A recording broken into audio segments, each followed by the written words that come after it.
lòng anh chỉ yêu mỗi em.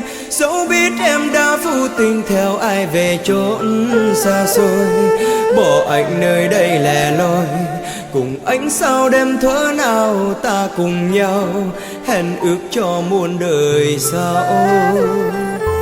Nay bên người em giờ đang ấm êm, có nhớ khi xưa đôi mình bên nhau cùng ngắm trăng sao. Giờ đây anh mong ngàn sao sẽ đưa em yêu thuở nào quay về bên anh như lúc ta có nhau.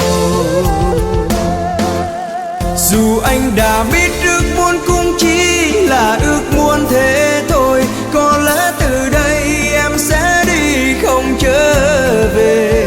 Tháng năm dần qua anh sẽ cố xóa đi vết thương lòng, và sẽ chôn giọt nước mắt vào tim.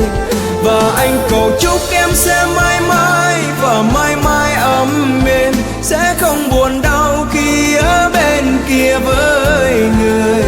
Dẫu cho ngày mai đây ra sao, anh cũng xin chúc cho người được hạnh phúc bên người em yêu.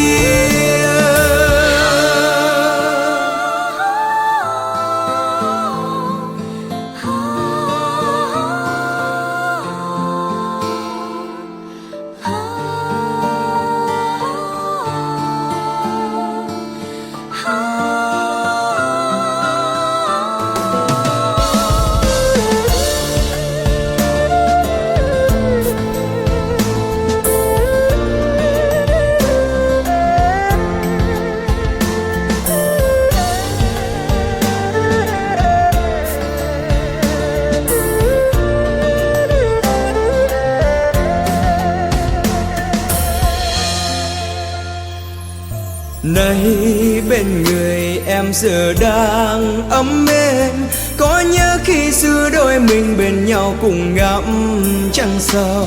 Giờ đây anh mong ngàn sao sẽ đưa em yêu thuở nào quay về bên anh như lúc ta có nhau.